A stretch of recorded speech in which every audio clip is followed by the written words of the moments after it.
Hello everyone, Colin Canet here for Woodwork Web. Today I'm going to be reviewing this little router from Canadian Tire. Now for those of you who aren't familiar with Canadian Tire, they sell much more than just tires. They got lots of car parts and service. They've got a big sporting goods department, home and kitchen, seasonal, they got paint, and of course they've got a big tool department, which is where this came from. Well, despite the fact that I've been given this router to keep, and I've received a little bit of compensation for doing this video, which is good, because it means I'm going to catch up on a few bills around here. All of the opinions and ideas that you're going to hear today are all my own. I've not been told anything to say by Canadian Tire or by anybody else.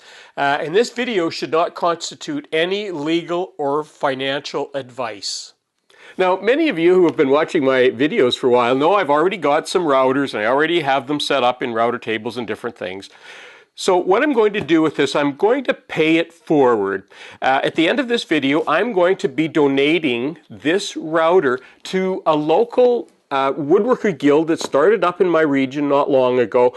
And they've got some costs, some room costs and insurance costs.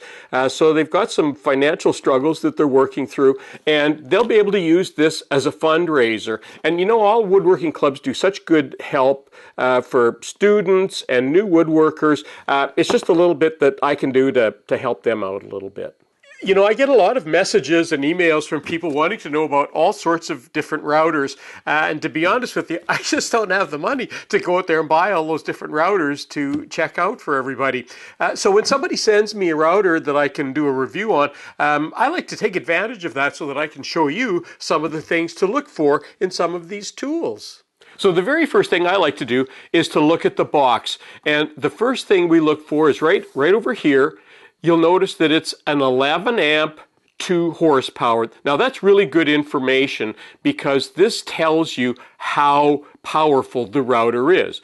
And if you read further down there, of course it gives the speed, but further down it shows that it's got 1/4 inch and 1/2 inch collet. And that's because it's powerful enough. It's a 2 horse, which means it's powerful enough to have both size collets. When we move across to the other side, it tells you that it's both a plunge and a fixed base. So it's got all parts of that covered. And down here at the bottom, whoops, on the other side here, check that out, a 5-year warranty. You know, those are big benefits when you're buying tools. This Maximum, by the way, this is a Canadian Tire exclusive. I'll put the link in the description box underneath so you'll be able to check out more. Let's turn the box around and look at the other side because there's even more information there. As we turn around, you'll notice that they've got features here. I'm not going to read off all of that. You'll be able to see that. But here's what's important on the back, and I can't read this backwards, so I'm going to come around here to read this. It's got a variable speed dial, so that's good. You can vary the speed of the motor. Got an LED in here, tells you the speed of the motor. It does have a soft start. That's important because that means when you start the router, it's not going to jerk in your hands. It's going to start off smoothly. It's got a rough and a fine micro adjustment, and I can tell that it's got a stepper in here of four position adjustable turret. We'll have a look at that in a minute. And of course, it's got the 2 bases. And and there's a dust collection thing as well. Oh, and it's also got the edge guide on there. That's another bonus. So, okay, so let's open this up and have a look here and see what we've got. Manual. There's the plunge base. There's the dust chute. Some nuts and bolts. There's the router. It's already got the fixed base on it. So there's our router, and the router is currently in the fixed base. So we'll look at that in a minute. We'll put it into the plunge base and we'll have a look at that. Now there's the 1/4 inch collet, and we're going to be running some wood with this later on just to try it out. But before we get to that, let's have a quick look at this router. Now the very first thing that I look at when I look at any kind of a tool is what we call the fit and finish. And what I mean by that is when I look at the tool, this is all cast aluminum, and I want to make sure, I want to see that this is nicely polished, that somebody actually did some work. And when I look at this little tool, it's it appears to me to be a well-made little tool. I'm kind of impressed with it. When you adjust the height on a fixed base, you typically have to release it from the base because it's clamped in there very tightly, and usually there's some kind of a lever at the back, and this one's no different. It has a lever at the back, and then this is the micro switch, and you can, if you watch closely, you can see this router moving up and down as I turn that. Maybe you can. There it goes. So you can move that up and down. And then when you find the height that you want it at, you push that back in and lock it. But then there's a time when you're going to want to use the plunge base. And to do that, again, you release the back, just like that. And usually there's some kind of a quick release button. And again, this one's no different. You push the little button here, and that motor that motor just pops right out of there. So there's the fixed base. Let's put that off to the side, and we'll put the plunge base on.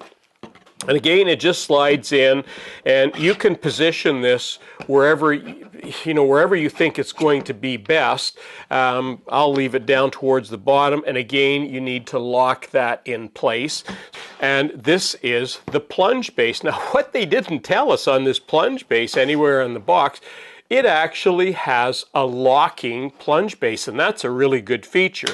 So I'm really happy to see that. Let's go back to the fixed base, and let's run some wood. Now I'm going to be installing this 1/4" collet because we're going to be using this round over bit to edge some wood in a few minutes. Every router has a shank lock pin on it somewhere, and this one's no different. And I noticed some tabs on here, and that just pulls off like that, and that allows us to hold this down and lock the shank so that we can unscrew the collet. And we'll take that 1/2 inch off there, and we'll put the 1/4 inch on.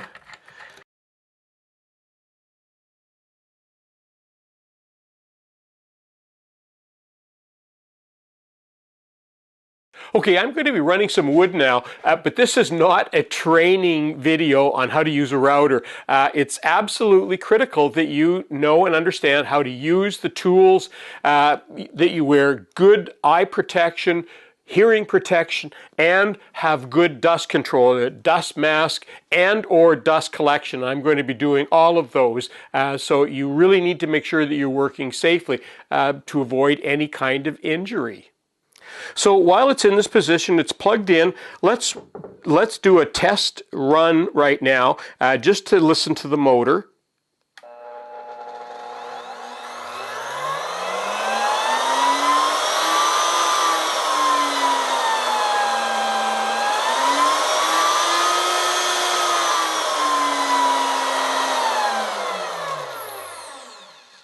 And you can see how that soft start, that really makes a big difference. It doesn't want to jerk the router as you're starting off. Okay, so let's get ready to make this cut.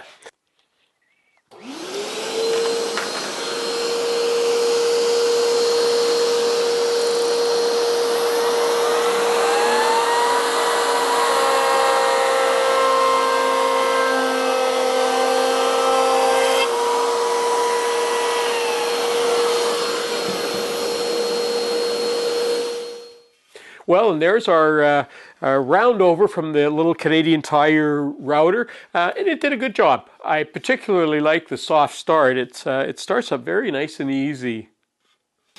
Well, that concludes my overview of the little Canadian Tire dual base router. A little 11 amp, 2 horsepower, got both 1/4 inch and 1/2 inch collets, and you know what? It's a nice little router. I'm sure a lot of people would be quite happy to add it to their tool room. I'm Colin Cadet for Woodwork Web. Thanks for watching.